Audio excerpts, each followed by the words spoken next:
গ্রাম দেশে বলে বাতাস লাগছে, হেই লাগছে, জিনে ধরছে, নানান একটা অজুহাত দিয়ে, কিন্তু ওই রোগী বাঁচবে না।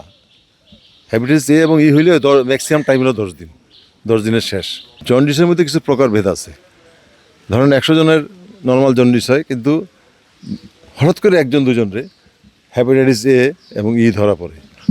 এইটা ধরা পড়লে তার মানে হচ্ছে তার ভিতরে 60 মানে যখনই এ এবং ই প্রবেশ করে তখনই 60 থেকে % প্লাস ওই লিভারটাকে ধ্বংস করে ফেলে। এটা হয়তো ডাক্তাররা জানতো, কিন্তু প্রথম দিনে তারা এটা বলে নাই।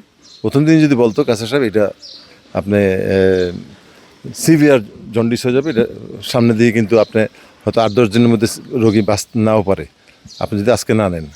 সাথে সাথে আমরা পরের দিনই ভিসা করে চলে যেতে পারতাম, অন্তত ভালো ট্রিটমেন্ট করতে পারতাম। বাংলাদেশের মানুষের জন্য, জনগণের জন্য এটা একটা মনে করেন সতর্কমূলক বার্তাই ধরতে পারেন, শিক্ষামূলক একটা বার্তাই ধরতে পারেন, যেটা হোক। কারণ আমি এতদিন বিভিন্ন কত মানুষের রোগ বিষয়কে আমি দেখতে গেছি, বা বিভিন্ন আমার নিজেরই জানা ছিল না। যে আমি জানি যে জন্ডিস একটা সাধারণ জিনিস, এটা ডাব পানি খেলে রেস্ট নিলে চলে যায়। জন্ডিসের মধ্যে কিছু প্রকারভেদ আছে। ধরেন 100 জনের নর্মাল জন্ডিস হয়, কিন্তু হঠাৎ করে একজন দুজনরে হ্যাপাটাইটিস এ এবং ই ধরা পড়ে। এইটা ধরা পড়লে তার মানে হচ্ছে তার ভিতরে 60 মানে যখনই এ এবং ই প্রবেশ করে তখনই 60 থেকে % প্লাস ওই লিভারটাকে ধ্বংস করে ফেলে, মানে একদম ইয়ে হয়ে যায়। তো এই জিনিসটা আমার জানা ছিল না, এটা হয়তো ডাক্তাররা জানতো, কিন্তু প্রথম দিনে তারা এটা বলে নাই। প্রথম দিন যদি বলতো কাছে সাহেব এটা আপনি সিভিয়ার জন্ডিস হয়ে যাবে, এটা সামনে দিয়ে কিন্তু আপনি হয়তো 8-10 দিনের মধ্যে রোগী নাও পারে, আপনি যদি আজকে না নেন। সাথে সাথে আমরা পরের দিনই ভিসা করে চলে যেতে পারতাম, অন্তত ভালো ট্রিটমেন্ট করতে পারতাম।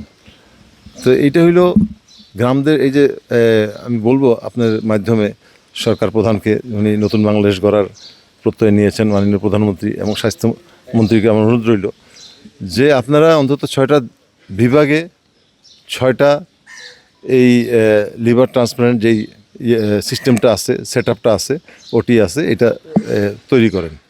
তারপরে বিশেষজ্ঞ ডাক্তারদের ট্রেনিং করে নিয়ে আসেন, অথবা বাইরে যেসব ডাক্তাররা লিভার ট্রান্সপ্লান্ট করে তাদের মাধ্যমে এগুলি লিভার চিকিৎসা করে, এবং মানে বাংলাদেশের ডাক্তাররা শিখুক। আমরাও ট্যালেন্ট, অন্য দেশের লোক যদি ইন্ডিয়া, থাইল্যান্ড, সিঙ্গাপুর এদের লোক পারলে আমাদের ডাক্তার পারবে না কেন? ভালো ভালো ডাক্তার আমাদেরও আছে, কিন্তু এখানে তারা এই বিষয়ে পড়াশোনা করে কোনো ডাক্তার এখানে থাকে না। ওরা বিভিন্ন জায়গায় জব নিয়ে, মিডল ইস্টে দেখা যায়, ইউরোপ, অন্য জায়গায় জব করতেছে, তারা চলে যায়, কারণ এখানে তো কোনো সেট আপই নাই। তো আমি এটা অনুরোধ রইল যে এই ধরনের একটা সেট আপ থাকা উচিত, কারণ বাংলাদেশের মানুষ প্রায় 50 থেকে 60% মানুষ দারিদ্র্য সীমার নিচে বাস করে। 20-25% মানুষ তো মিডল ক্লাস।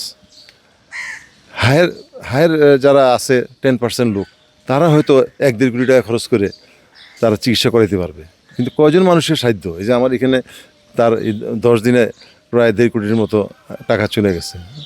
তা আমি তো কোটিপতি না।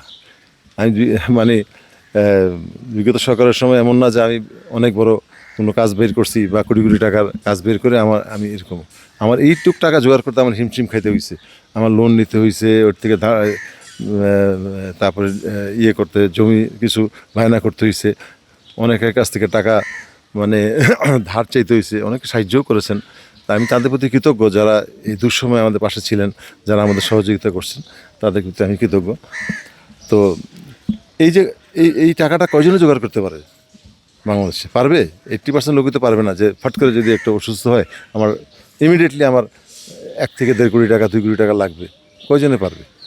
তো এই যে রোগীগুলি যে মরে যায়, যখন জন্ডিসে মরে যায়, তখন গ্রাম দেশে বলে বাতাস লাগছে, হেই লাগছে, জিনে ধরছে, নানান একটা অজুহাত দিয়ে, কিন্তু ওই রোগী বাঁচবে না।